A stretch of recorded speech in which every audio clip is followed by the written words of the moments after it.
So, welcome to another edition of the Board Chair Series hosted by David Beatty, where we're doing a tour de table of top board chairs, hearing Yeah. all about the different challenges, different structures, and different opportunities to become a value added director to institutions, corporations, and today, impact organizations and not for profits and charities. We're hearing from a very experienced board chair on a topic that captivates many people's imaginations. And Mhm. we're grateful for that. So, welcome. We're going to start with a short presentation on Greg's organization. David and Greg will have a chat, and then we'll have a Q&A. I just David? wanted to begin by introducing Greg as a successful international lawyer, successful pharma executive, CEO, and entrepreneur who has now found his true calling, I think, Greg, in working to save East African wildlife. And it's just a thrilling story. So, Greg, I'm absolutely delighted to have you here today. You are a completely innovative, inspirational executive and chair. So, let us know what it is you're doing. Well, David, thank you so much for those kind words. Why don't I start by setting the stage a little bit and tell you a little bit about Big Life, and then we can transition into some of the governance issues. I think it's important to set the stage. So at our core, Big Life is a conservation charity, partnering with local communities to protect iconic species and conserve habitat in the greater Amboseli ecosystem. Now, many people probably don't know what Amboseli is or where Amboseli is, but it's an amazing place. And it's one of the last places on Earth where large numbers of wildlife, including some of the largest super tusker elephants in all of Africa, coexist with people on a large scale, as they have done for thousands of years. And for those of you who are Hemingway fans, Amboseli and the Chulu Hills where we operate was part of the inspiration for his iconic novel, The Green Hills of Africa. It's a very, very Oh, special. And wow. protecting this ecosystem and ensuring that its animals and that its human population thrive is our end game. That's what Big Life is all about. Now, that's simple to say, but it's much more complex to execute. So we work to protect against poaching all the wildlife. That's thousands of migrating elephants every year, a growing population of elephants, and equally as important, critically endangered eastern black rhinos. And we strive to protect the habitat that these animals live in, which is what we call our area of operation, and that's 2 million acres. So Wow. anti-poaching was Big Life's initial conservation priority, and it continues to be the primary mission or primary focus of our organization. But we do much more. Our model, which I think has been very successful and I hope gets replicated, uh, is predicated on us partnering with the local communities. And in most cases, taking the lead from what the communities need from us, as opposed to us telling the communities what they need to preserve their ecosystem. Mhm. Over the years, we've developed a whole number of programs. Quinn, can you flip to the next slide, please? So we have a number of programs. It's a very, diverse organization, but we don't have time for me to go into all of these today. But you can think about Big Life as having four main pillars. The first one is the wildlife protection. Anti-poaching was obviously the lead thing in that area. Human wildlife conflict. This is a growing problem and a growing challenge for us. And I'll get into that in a little bit in a moment. Habitat protection is the third pillar. And this is by far the biggest challenge and the biggest threat that we face. With communities growing, with industry expanding, with agricultural expanding, habitat is becoming more scarce for wildlife. And if we don't get this right, Amboseli will just crash and burn. And the fourth pillar is very much community focused. It's all about education and healthcare. Quinn, can you flip to the next slide, please? For those of the viewers who like and think in terms of maps, here's an aerial kind of map of where we operate. So just to give it some perspective, the bottom you'll see is Kilimanjaro. That's Mount Kilimanjaro, the most iconic um, um, mountain in all of Africa. And the white line right in front of it is the Kenya-Tanzania border. We operate on the north side of Mount Kilimanjaro, but for most of the area that we operate in, you can see Mount Kilimanjaro. That area is about 2 million acres. The big arrows are all the elephant migration corridors, not just elephants, but wildlife corridors. And those corridors go through farmlands, they go through agricultural areas, they go through settlement areas. So you can imagine the conflicts that arise when the wildlife, particularly elephants, migrate through these corridors and come in conflict with humans. The little red dots are all of our fixed outposts, and we also have a number of mobile outposts. Next slide, please. Actually, hold it there for a second, Quinn. For those people who don't think in terms of maps, but think in terms of statistics, I'll throw a few at you. Our overall head count in Kenya is about 600 people, of which about 400 are trained rangers, and many of them are armed. And most of our employees come from the Maasai tribes, and they're all from the local communities. In terms of ranger units, we've got 46 ranger units. We have 32 permanent outposts, 13 mobile units to enable us to do rapid responses to emergencies and crisis. And last year, in terms of patrolling, both on foot and by vehicle, excluding aerial coverage, we patrolled a little under 800,000 kilometers of land in our 2 million acre ecosystem. And if you roll the clock back all the way to 2011, that total number of kilometers patrolled on foot and by vehicle is over 7 million kilometers. So we're on the ground, we're in the field every day, all day. In addition to the anti-poaching component, we also deal with human-wildlife conflict. And this is a growing challenge for us. I think we're staying ahead of the curve, David, but it's a battle. For example, keeping elephants out of farmers' plots is a full-time and often very dangerous job. So just imagine for a second, you have a plot of land, 5, maybe 10 acres. That's all you've got, and you're growing maize or tomatoes. And a big elephant happens to amble by, maybe with a couple of his buddies, and comes in and in one night wipes out your entire crop of tomatoes. What are you going to do? You're going to throw your spear at that elephant. Maybe you're going to wound or kill the elephant. Maybe the elephant's going to attack you and kill you. No good comes of it. Next slide, please. So our solution that we've implemented now is to build electric fences. And this is not to fence elephants in, it's to fence elephants out of farmers' fields and to avoid the conflict. So far, we've built 100 kilometers of the type of fence you see on your screen. They're very short posts, like a typical North American farm post, with outriggers that are electrified. Now, this elephant is actually already in the farm because the outriggers protect the other side. So this guy's already managed to cross the fence. He's probably had dinner, and now he's trying to get out. We're looking to build another at least 50 kilometers of fence because we haven't got the whole job done yet, once the budget permits it. Now, this is a daytime picture. Most of the elephant fence breaking and crop raiding takes place at night. Next slide, please. So I think you can see on this one, this elephant, he's on the outside of the fence, and he's trying to get over the fence, but the electric shocks are getting to him. You can see in the background, his buddies are trying to get through the fence. Up, they got through. So what happens is one elephant will break the fence. Once the fence is broken, the electricity goes down and they're in. What happens next?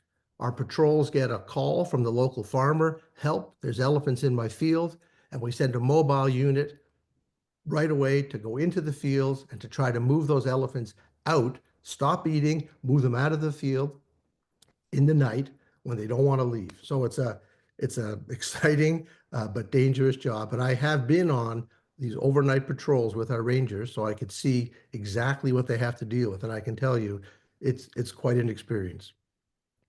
So another life-saving thing that Big Life does is tracker dogs. Next slide. This is low tech, but we're using tracker dogs extremely effectively to track poachers, and also to help the community. If a child or an adult is sick but lost in the bush, our tracker dogs are available effectively 7/24 to find them. And these guys do an amazing job.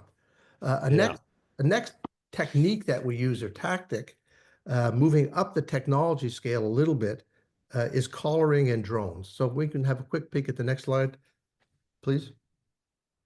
So this image looks a bit gruesome, but it's really a lifesaver. This is an elephant that is having a collar, a radio-controlled collar fitted to him. In order to put a collar on an elephant, you have to dart him, typically from a helicopter, and you have a relatively short time to get the collar fixed, give him the antidote, and off he goes again. The purpose of the collar is so that we can track the whereabouts of the elephant in real time at our control center, where we track all of our employees. And so if an elephant is approaching a fence, or if he's approaching a farm that's unfenced, or if he's approaching a settlement, we know about it, and we can send our teams out to try to move the elephant away before there's a conflict. Next slide, please. The last thing I'm going to talk about here in terms of an overview for Big Life is education. And this, I can't emphasize enough how important this is. It's a long game. It's a huge community benefit. And we've been doing it for many, many years. And just to put it in context, last year we awarded over 850 long-term scholarships. We paid the salaries for teachers, and we're actively involved in helping to build or rebuild schools. And what I'm particularly proud of as it comes to our education program is more than 50% of the scholarship goes to young girls. In the Maasai culture, David, as I'm sure you're familiar, young girls don't get to go to school for very long, 1 or 2 or 3 years, and then they're back to their village. And that's primarily economic and also cultural issue. We've been able to provide enormous amounts of education to people in the community, and that helps build community support, and it also helps us educate kids generally, but also as it relates to the importance of conservation to their future livelihoods. So, David, I could go on for a long time about Big Life, but I know that's what people dialed in for. So let me stop there and turn it over to you. But maybe I could just do one other thing. Quinn, could you just slide through one more slide? Before I turn it over to you, I thought this quote, one more slide, please, from David Attenborough, who turned 100 years old last week, was particularly relevant to impact boards. And to me, it's a practical reminder of what impact chairs and board members need to keep in mind when building board member and donor engagement. No one will protect what they don't care about, and no one will care about what they've never experienced. I'll stop there, David, and turn it over to you. Oh, no, that's great. So, Greg, taking this huge mandate and I think, extremely successful one, talk about your board. Who's on the board? How many members? And what have you discovered in terms of chairing the board over the last few years? We have 3 boards, actually, because the charity has operations in different countries. Our main board is the U.S. board, and we have 10 board members. Fairly diverse background, as you'd expect. We built the board over time using a skills matrix, figuring out what type of skills we needed. I think the skills matrix that you provided were very, very helpful.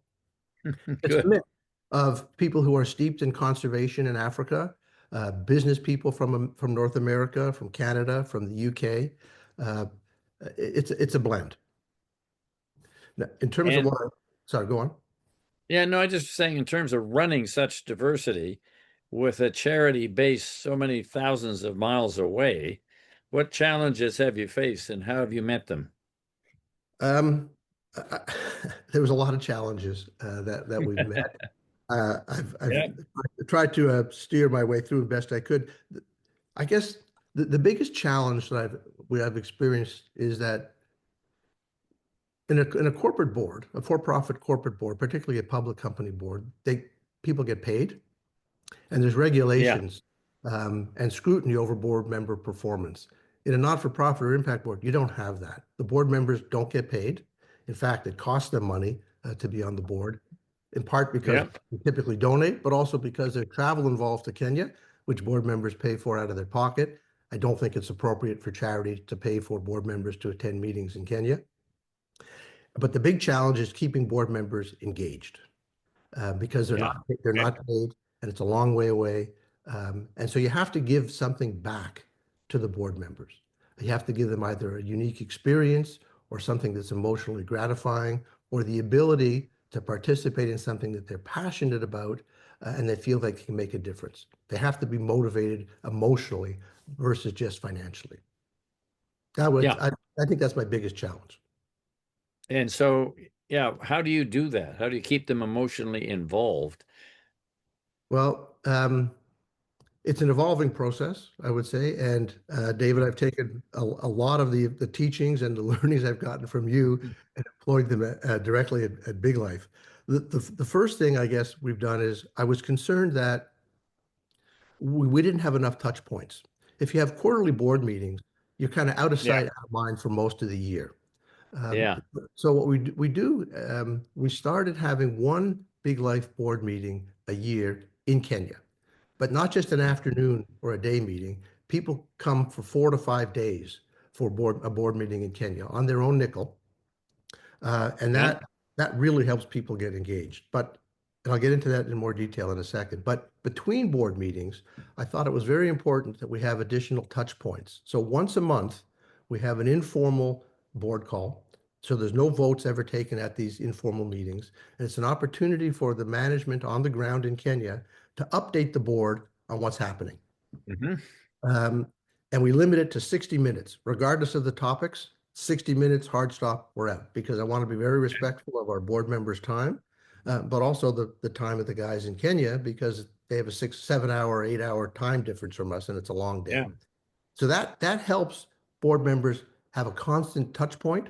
It also helps our board members stay current and understand what's going on. So when we get to the board meetings, we don't have to spend as much time as we used to looking backwards, the hindsight concept that you Yeah. forward. And we were spending, 2 days on reports looking backwards. And you could see that it was just mind numbing around the table. Wow. Yeah. It's hard to sit still for 2 days and listen to reports about what happened.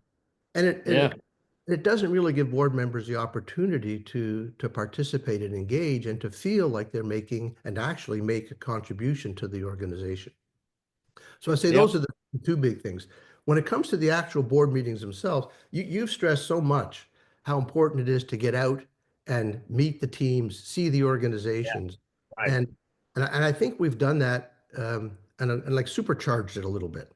It's one thing to go visit a factory or an operation in a different city where a company operates, but we're talking about 5 days in the bush. And so we split it up so that in the mornings we have the formal board meetings, and then in the afternoons I call it fun time, but it's really excursions focused on helping the board members and the people who are based in Kenya connect. And allowing the board members to really see what's going on the ground, whether it's tracker dog demonstrations, going on patrol with rangers, if there's an opportunity to do darting and collaring, to get to see that, visit the villages, visit the rangers, really spend a lot of time together as a board, but also in the field seeing exactly what's being done, mixed in with what I think is really important is the social time. Building relationships with your fellow directors over magical sundowners out on the plains, or having long dinners, just spending intense time in a magical place. Yeah, that's great.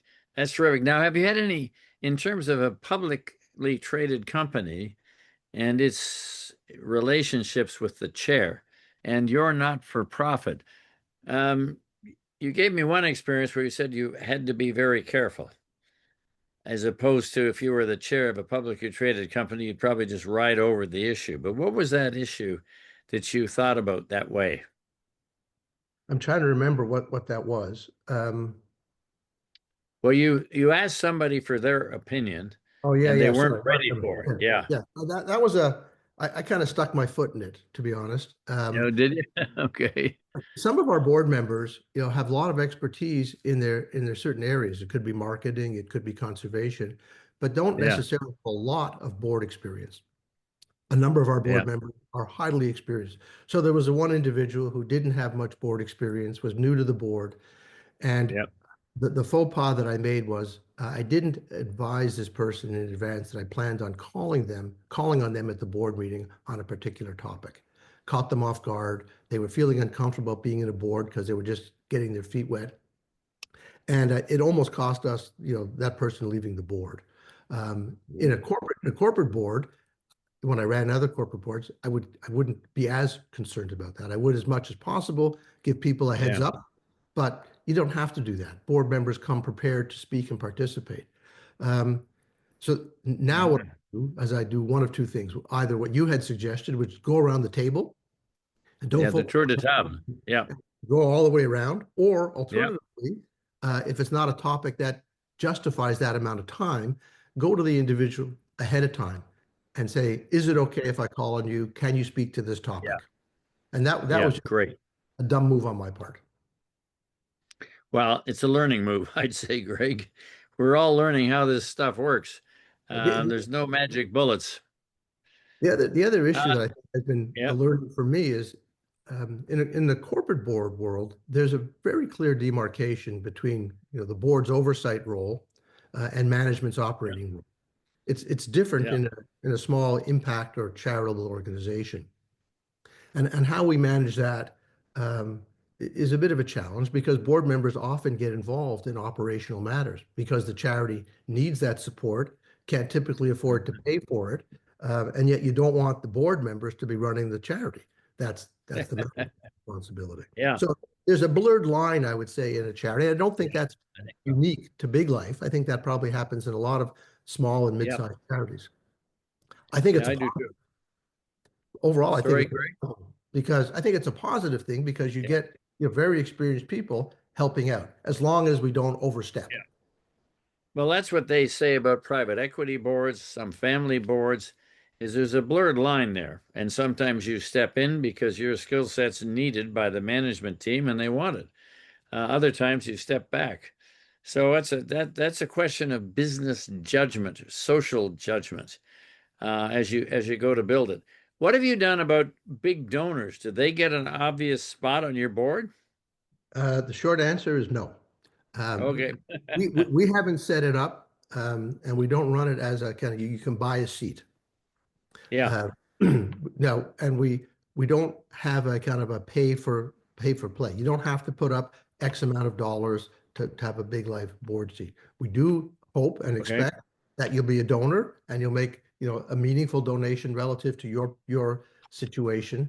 But we're much more Yeah. focused on bringing in people who can help us raise money, not necessarily their own money, um, and people that are prepared to roll up their sleeves and really dig in and help the organization. So it's a double-edged sword, and it's something we talk about a lot. There's an advantage to bringing in some really big donors on your board, but you also run the risk of them seeing something they don't like and leaving you. So, Well, and then you have also the problem there's a huge diversity of their own personal interests, right. which could divert from the passion you need for the core mission of Right. Big Life. I think that's a real possibility if you get too many donors in there. Right. So we don't really we have had in the past, but we have evolved more or less away from that.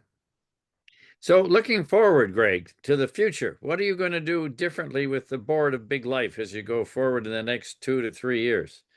Well, we made a very significant change fairly recently as a result, David, of one of your lectures where you kind of outlined really, really well a learning that I had to take seriously. And that was we were spending way too much time on hindsight and oversight versus foresight and strategy. And as I mentioned earlier, we were spending, north of 2 days sometimes of a 4-day meeting talking about hindsight, just getting people up to speed. And it was mind numbing. So I took your advice to heart and I had a one-on-one discussion with each of our board members about turning that model upside down and trying to limit the hindsight and the oversight to a certain extent to maybe 20-30% of our time and invest most of our time in foresight. So we did that. I can tell you it was received extremely well.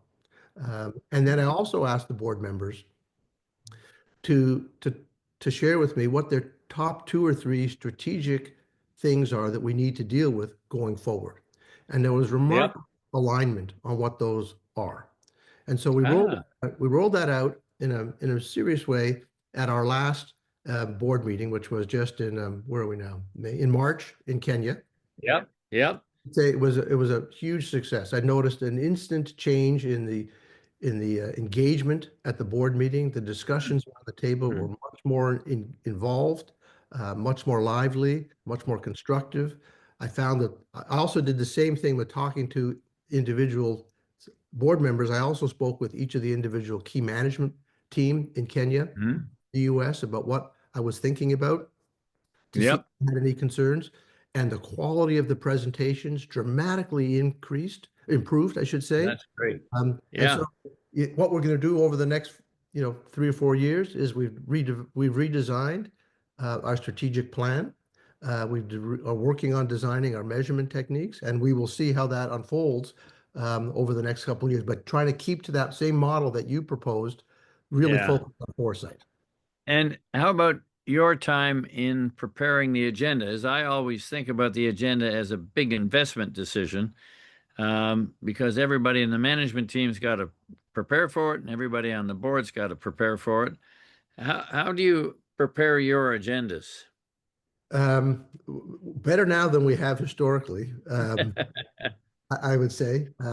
Try to Yep. get as much input as I can from individual board members Good. and Yep. management team as to what are the key issues, and then break it down into the 3 or 4 key buckets of foresight strategy. So in a not-for-profit, obviously fundraising is a major bucket, and then what we're Yep. doing with some of the key problems and challenges that we have on the ground. And one thing I mentioned at the beginning is habitat protection. That is the make or break issue for us at the moment. So we spend a lot of time now dealing with how we're going to deal with protecting the habitat and supporting the communities and raising money. Those are our key focuses going forward. And that's where Yeah. we spend most of our agendas or invest most of our time. Brilliant. And how does that look? Just give us a glimpse forward. What have we got enough money to do what you need to do? And is what you need to do possible? The answer to the last question is yes, it's possible. Okay. Yeah. Okay. But it's a stretch. Yeah. We don't have enough money to do what we need to do. We raise a fair amount of money, and our fundraising team is outstanding, but the Yeah. needs are growing also very quickly. So we It have is. Yeah. developed a very much forward-looking fundraising strategy that goes out for 5 years with forecasted budgets. There is a shortfall, and so we definitely need to ramp up our fundraising activities in North America and in Kenya. But And so, if we're successful, the accomplishment would be so unbelievably great yeah. for the land, for the animals, and for the people that we're just not going to give up. Yeah. Okay. And we have lots of measurements that me as a donor can read as in terms of what elephants are doing to farmland and what farmers are doing to elephants and how you're keeping them out and all of that kind of stuff. So I can keep up to date, can I, by just being a member of Good Life? You certainly can. The quality of the reporting that Big Life does to our donor base, I think, is really excellent, and I don't mind blowing Okay. the horn on that. And so we produce a very detailed quarterly report. We also have Yep.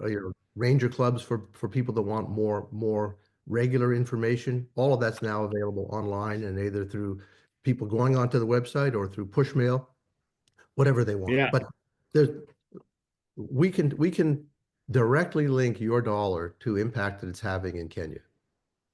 Brilliant. Brilliant. And Tanzania, please. And They Tanzania. migrate across, right? They do. And we do have operations in Tanzania, but most of our Yeah. Okay. Yeah. in- All right. Quinn, have we got questions coming in the chat that you would like to bring forward? They're starting in here. Yeah. Feel free to drop your questions in here. So, Greg, how did you get into Big Life? Was it at the inception of the organization? Just to add another point there. Sort of. My wife and I went on a wonderful but normal type of safari in Tanzania about 18 years ago and fell in love with the people and the place and the wildlife. And when we came back, I decided I'd like to do something to help. I knew that this amazing photographer, Nick Brandt, had started up a charity Oh, there. yeah. Right. And I called him up and said, I'd like to help Nick. I'd like to do something a little more than just send a check. What are you doing in Canada? And he said, nothing. And we're just getting this thing going, and I don't have the bandwidth to come to Canada, but I'll call you if we ever come to Canada. And I thought, I think we can do a little better than that. What if I set up a charity for you, Nick, Big Life Canada, as an arm of what you're doing in the US? I'm convinced Mm. there's enough compassionate and philanthropic people in Canada that aren't aware of this issue and that would like to be informed, and I can help maybe create some awareness and raise some money for you. If you'll do that, I'll set up the charity. And so he said yes, and I just got more and more and more involved over the years. So it was completely fortuitous and very, very, very fortunate for me that I was able to get involved. But driven by a passion, Greg. Driven by a passion. I fell in love Yeah. with with Africa, and once gets in Yeah. your blood, boy. And then, David, that's another comment I'd like to just share. Yeah. I wanted to give back in some way, and I tried, and I did sit on a number of not-for-profit and charitable boards, and they never worked for me. And the reason Hmm. it didn't work for me is because I didn't really have a passion for their mission. Their mission was Yes, I fine, agree. and they were doing really good work, and that Yeah. is not criticism of their charities, but it didn't resonate with me. Yeah. And, and as I bring that back to Big Life and to your question about how you put together a board, what's really important, I've learned from my own experience, is that people who are on the board have to be really genuinely passionate about your Hmm. mission, right? Not there Hmm. just at a macro level want to give back. I tried that, didn't work Yeah. for me. You just Yeah. don't you just don't pay it enough attention and you don't get enough involved unless it's got Yeah. a desire. So we're pretty mindful and thoughtful about who we bring on the board and Hmm. how passionate they are about the organization. As a result, we've got a super engaged, super active board. That's wonderful. Quinn? One question that it's on my mind because of some work that David and I are doing with writing. So can you talk about the management directly? What's the board CEO relationship in this Mm. Mm. environment, in this type of structure? So we have a CEO, we have I call a founder. We have a CEO in Kenya, we have a chief operating officer in Kenya, and we have the founder in Kenya. And we have a very strong team in the US as well, executive directors and fundraising and marketing people. In my case, I talk to the chief operating officer, the guy on the field, kind of running the day-to-day operations, and the founder weekly, either just for touch points or because they've got an issue Hmm. or a challenge, or I've got an ask Hmm. that we need some input on. So Hmm. I'm I would say not constant, but regular contact with the senior management team in Kenya, and similarly with the teams in the US. Our executive director and I speak on a variety of operational issues in the US. I would say at least every week, and I'm very actively involved with the fundraising team and marketing team. So I just think Hmm. it's important. Not that I want to be part of management, I'm not, but I think it's important that they have a sounding board, and I can share what knowledge I've got when it's appropriate. David has lots of stories about how being the first phone call for major issues. It's important, the board chair and CEO relationship. That's for sure.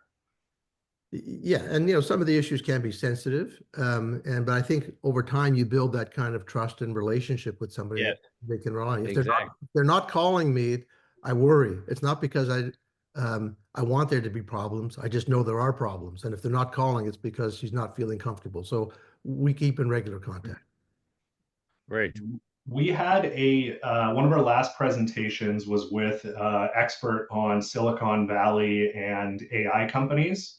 And one of the topics that he brought up was these AI companies are writing their incorporation documents as public good. So they have not just a profit motive, they have a public good that they are motivated by. Um, Impact organizations and charities have a Hmm. separate issue. They want to be financially sustainable, while simultaneously impacting a public good. Thinking about the visualization of the scope of what you're making impact on, do you have a comment on financial sustainability, and also the impact, how you actually determine your ROI of the time that you're investing? That's an excellent question and a tough one. Ideally, you'd love the organization, any impact or charitable organization, to have self-sustaining financing, but it's a challenge. We're not there yet. Most of our donations come from philanthropy, so individual donors or corporations or foundations. We are trying to diversify our revenue streams because in a lot of the areas that we operate, there's good opportunities for tourism. Yeah. If it's managed properly, can be a real added value to the community and to the environment and to the wildlife. And we've got one example that's very successful where we were responsible for a jewel of a conservancy, small, 5,000 acres, but a jewel with lots of wildlife coming through it. And the community asked us to take it over and make sure it was managed properly. And there was no tourism operator in there. So we took it over, put the roads in, provided the security, but then we're able to bring in a very reputable tour operator that built a beautiful lodge in that sanctuary, pays conservation fees to the community, provides employments to the community, and has effectively taken over the lease costs that Big Life otherwise would have had to pay. So it's a recurring revenue stream, adding value to the community. And that's a classic example, Quinn, of how Big Life and other organizations can help build sustainable businesses that help relieve some of the burden on raising money at the same time as really having an impact on the community. And that's measurable. Just because something you can't put a dollar value on it doesn't mean it doesn't have worth, I think, at the end of the day. Well, another simple example, I don't think it's too simplistic, is, and it's not money related, but it's fence breaking, crop raiding. Before Big Life put the fence in, this 100-kilometer of electronic fence and had these mobile units, there was probably 90% more fence breaking and crop raiding than there is now. And so we still get crop raiding most nights, but we get 1 or 2 incidents per night, which means, the other 80 or 90 aren't happening. So that's protecting the farms, and it's protecting the livelihoods of those farmers, and it's protecting their lives because the conflicts were serious. So that's something you can't measure necessarily in economic terms, but it has a huge measurable impact. We know how many fence breakings there were. We know how many there are now because of the fence. So we can measure, the impact we're having. We can also do it in the terms of lion population. The lion population in Amboseli, when this organization started, had almost been wiped out. I think there was like a half a dozen lions because the lions were knocking off the cows and the goats of the herders, and the herders responded by killing all the lions, which has a spillover effect onto tourism, because if there's no wildlife, there's no tourism. And the elders in the community came to Big Life and said, we need to solve this problem. And so we said, well, what's it going to take? And the answer was, we need you to compensate the herders if their cows or goats get knocked off by a predator. So we came up, working with the community, we came up with a program called the Predator Compensation Fund, where if your cow or your goat gets knocked off by a predator, we'll pay you 50% of the fair value of that predator, provided there's no retaliatory hunts for 90 days from your community. If there's a retaliatory hunt, nobody gets paid. That program has been so successful, Quinn, that there's now probably, in the last census, a little over 230 lions in that same area. The population has exploded. It's probably one of the largest and most successful lion rehab programs in all of Africa. And there's no dollars attached to it other than dollars we pay. But the outcome is measurable and has had a huge impact on the community. Wow. Amazing incentive, creative incentives. That's awesome. From Julia here. Is the board mostly in Kenya or the US/Canada? If not in Kenya, how do you show them what goes on the ground? How do you ensure they have the same mission? Tell us about the fly camps and board director onboarding and things like that. Sorry, Kim, Quinn, I didn't quite understand. Was the question, where are the board members physically Uh, located? so I know this, Julia. The board is in North America, and I believe in the UK as well. So we have a board in the UK for our UK charity. We have a board in the US, which is made up of not just US board members, but we have Canadians, Americans, and some Africans on the US board, and we have a board in Kenya. So it's a diverse mix of boards from geographies and from experiences. But we have to be respectful, obviously, of the legal entities, but I kind of think of it as one big board from an operational point of view. And so when you meet with everyone and you have your informal meetings, your monthly meetings, Mhm. you're meeting with everyone Right. across those We invite everyone to the meetings, not only the board members, but we invite the key staff in the US and the key staff on the ground in Kenya to the informal board meetings and to the formal board meetings. We try to be as inclusive as we can. Now, there's some sessions like, we always have an in-camera session at the end of our formal board meeting, which is just good governance from my point of view. And, the staff don't participate in that. But other than that, everybody's invited. So, Quinn, I'm going to drop off. I would like to ensure that everybody gets a copy of A, the slides, and B, where they could contribute to Big Life. I myself love that organization. I hope, Greg, I've provided enough cash to keep you going, but it really is the most exciting non-for-profit organization I've ever been involved with, and it's brilliantly led by Mr. Gubitz. So, Well, farewell David, from David. hang And on one second, David. Just yeah, before, okay.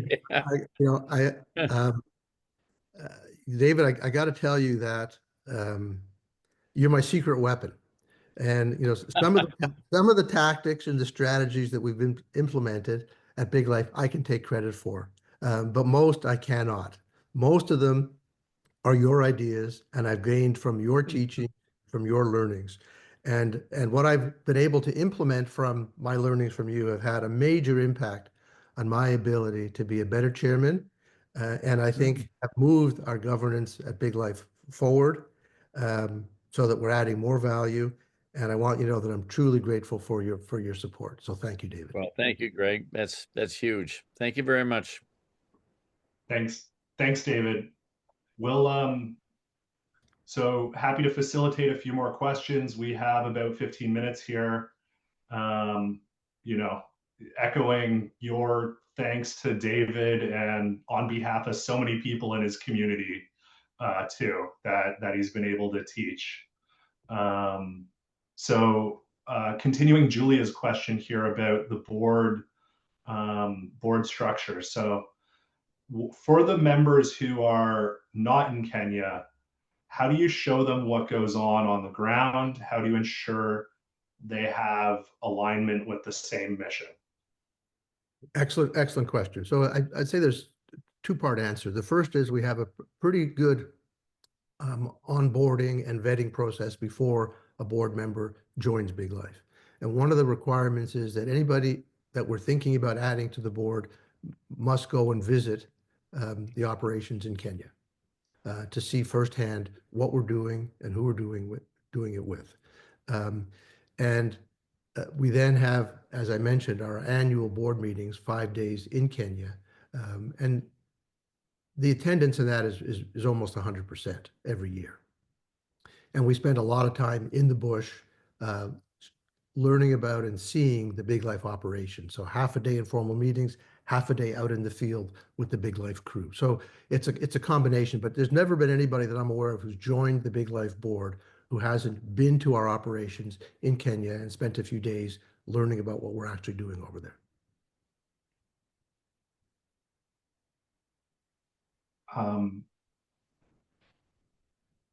You've also, not sure if we've gone into detail, but how do your informal meetings work that you have in order to, align everyone, show your directors from afar what's going on the ground? So we have an agenda, And we run the same agenda every meeting. We have the team on the ground in Kenya essentially update the board on what's happened since the last call in three primary areas. We talk about what's happening on the wildlife side, the poaching. We talk about what's happening on the habitat side. We talk about what's happening on the human-wildlife conflict side. And if time's available, we talk about any recent developments in the community. So it's a structured call. It's not a free-for-all, but it's limited to the 60 minutes. And I always have a prep call with the guys in Kenya who are going to be speaking to make sure that we're only focusing in on the major issues, the big developments since last call, and any input that the board um, can provide that would be helpful. But it's very structured.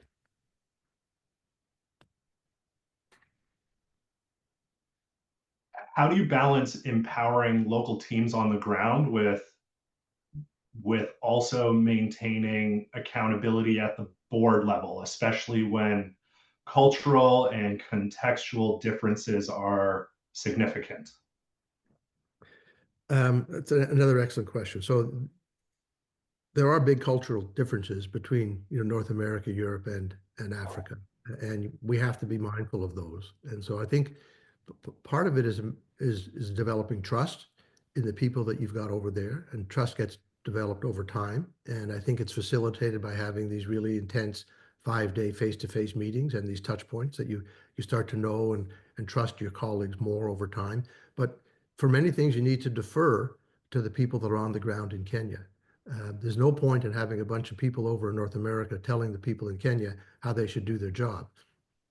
That's not what the board is really all about. So you have to be respectful of their needs and their wants, but also I think um, you can be micro challenging on issues, but you shouldn't be sticking your fingers too far into the pie on an operational basis.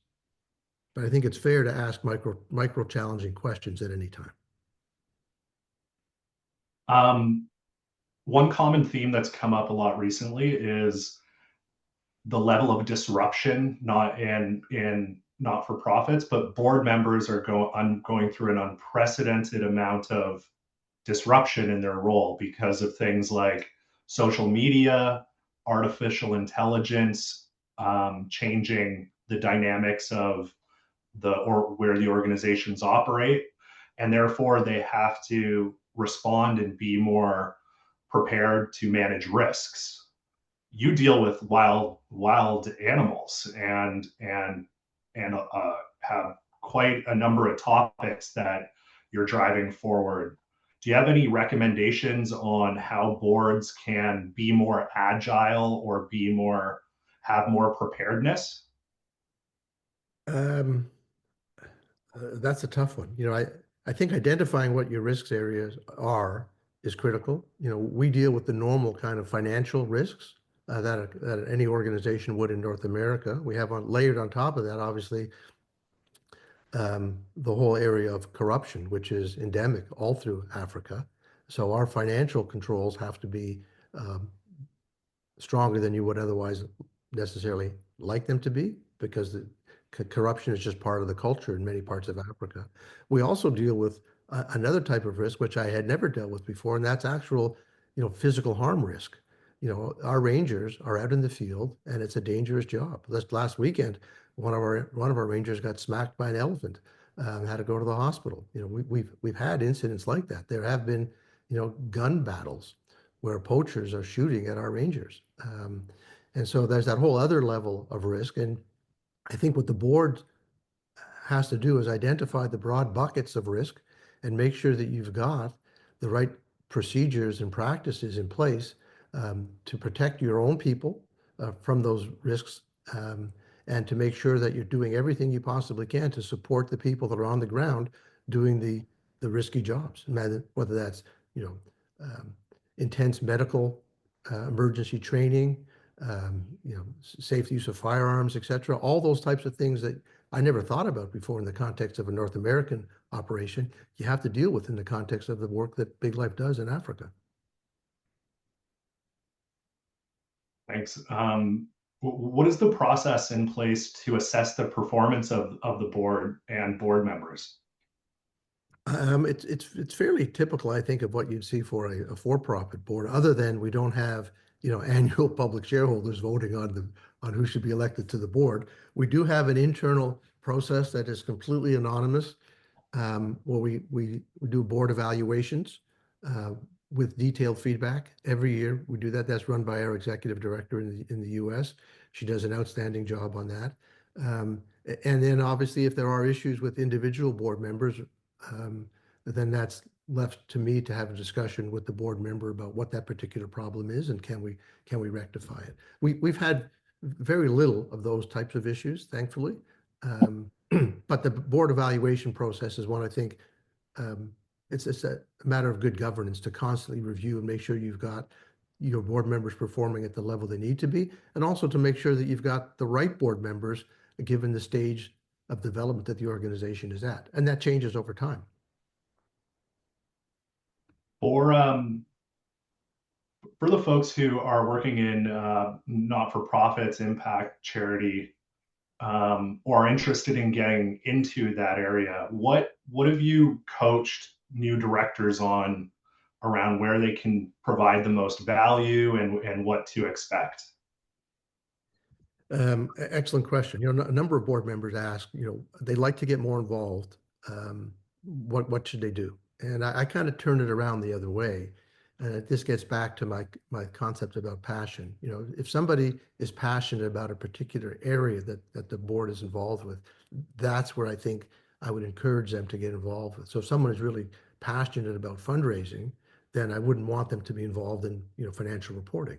They should be focusing in on fundraising. So I think in the context of not-for-profits, it's really driven by what that person's passion and true interests are. That's where they should be spending their time, because that's where they're going to get the most out of it, and that's where I think they're going to be able to make the biggest contribution to the organization.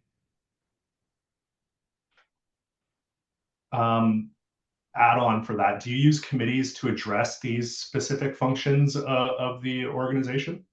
Yeah, yes, we do. We have we have a couple of standing committees. We have a very active finance committee that, you know, I guess it's every couple of weeks this finance committee meets. And this committee is not just doing financial oversight, but they're very active in helping design and implement our management reporting systems and how we report back to the board and how we just keep track of our finances. So that's where the lines get a little blurred between oversight and operations. But we have a very active full-time finance committee. We also have a marketing committee that helps position the organization's outward-looking activities, and that's a standing committee as well.